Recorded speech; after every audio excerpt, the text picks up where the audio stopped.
Un jour historique pour la planète. C'est en ces termes que la France a annoncé l'entrée en vigueur de l'accord de Paris sur le climat ce vendredi. Il contraint les États à réduire les émissions de gaz à effet de serre pour contenir le réchauffement climatique en dessous des 2 degrés.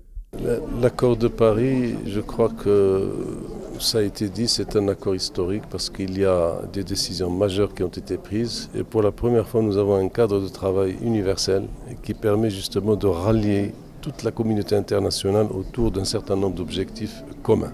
On ne peut pas parler de changement climatique, c'est-à-dire de solidarité intergénérationnelle, sans parler d'un modèle de développement économique inclusif et qui permet de reconstituer le lien social dans toutes les composantes de la société pour aller dans le même sens et dans la même direction. Les pays insulaires sont les plus affectés par les changements climatiques. Donc il était nécessaire qu'il y ait un effort global et universel, mais un effort différencié. Parce que ces pays subissent sans avoir eu aucune responsabilité historique dans ce qui arrive à notre planète. C'est donc une aubaine pour la COP22 qui se tient du 7 au 18 novembre à Marrakech, ce que confirme le comité de pilotage. Le faire en moins d'1 an, ça confirme que véritablement l'accord de Paris, ce n'était pas uniquement un consensus fragile. C'était un engagement, c'est différent, hein. On peut avoir des consensus dans des accords, mais la volonté politique n'est pas forcément là. Là, c'est une démonstration par les preuves que la volonté politique est là, que les États sont sérieux dans leur engagement, qu'il y a une véritable prise de conscience, parce qu'on a parlé des phénomènes naturels, on a parlé de l'immigration climatique, on a parlé de tous ces changements que le monde et certaines régions du monde sont en train de vivre. Et donc il y a une prise de conscience de l'urgence d'agir et nous voulons faire de Marrakech une COP où cette prise de conscience de l'urgence d'agir se transforme en initiative, en projet, en idée, en engagement, et c'est ça l'esprit qui nous anime aujourd'hui. Plusieurs chefs d'État et de gouvernement sont ainsi attendus à Marrakech pour concrètement entériner l'entrée en vigueur de l'accord de Paris. Mais ça reste toujours des décisions et un certain nombre de cadrage de ce qu'il faut faire. Maintenant, il reste à mettre tout ça en application. Alors l'application, la présidence marocaine l'a déjà définie. Le financement est le nerf central de tout ceci parce qu'il faut dégager les financements non pas uniquement sur le plan du volume de financement parce que je crois que sur ce plan-là nous n'avons pas de crainte particulière, il y aura plus que ça, plus que 100 milliards. Mais il faut définir les critères d'éligibilité, il faut faciliter la mobilisation de ces fonds pour financer les projets et essayer donc de travailler pour donner une véritable GPS qui permet au pays de s'orienter pour avoir comment financer et dans quelles conditions et comment. Donc ça, c'est important. La deuxième porte d'entrée qui est essentielle, c'est la formation des capacités.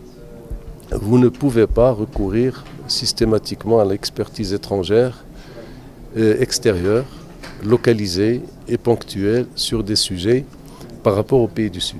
Donc le temps est venu d'accorder à la formation des capacités une attention particulière pour que les pays du Sud se prennent en charge, pour qu'ils puissent avoir le propre cadre qui permette de dupliquer ceci et de le concrétiser sous forme de politique nationale et de le suivre. Donc la formation des capacités est un axe central.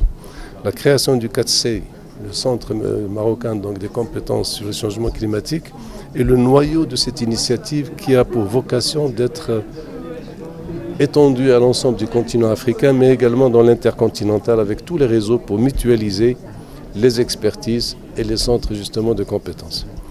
Le troisième élément, c'est l'adaptation. Sur l'adaptation, il y a un gros effort à faire parce que, comme je l'ai dit tout à l'heure, quelles que soient les décisions que nous prenons, les changements climatiques vont continuer. On ne va pas inverser cette tendance avant 2050 ou 2060. Donc d'ici là, il faut mettre en place des plans nationaux d'adaptation qui permettent de traiter cette espèce de désordre ou de dérèglement climatique. Et le dernier élément qui est fondamental, c'est le transfert de technologie. Il faudrait que les pays du Nord, ceux qui détiennent la technologie, puissent donc la fournir donc, aux pays du Sud et qui sont dans le besoin de ces technologies. On avait prévu dans le temps d'être entre 20 000 et 25 000. Donc au jour d'aujourd'hui, nous sommes à 20 000 donc, en termes d'accréditation dans la zone bleue. Et nous avons dans la zone verte aussi pour les accréditations, notamment pour les entreprises privées, pour le secteur innovation, société civile, nous sommes au-delà des 30 000. Donc ça fait donc un chiffre important. Nous avons aussi en termes de, comme je l'ai rappelé tout à l'heure, toutes les parties à la Convention donc, des changements climatiques du Sommet de la Terre de 1992 vont prendre part donc, à cette grande manifestation. Comment aider les pays les plus vulnérables à s'adapter? Comment les pays développés financeront-ils cette adaptation au changement climatique? Autant de questions auxquelles devrait répondre la COP22.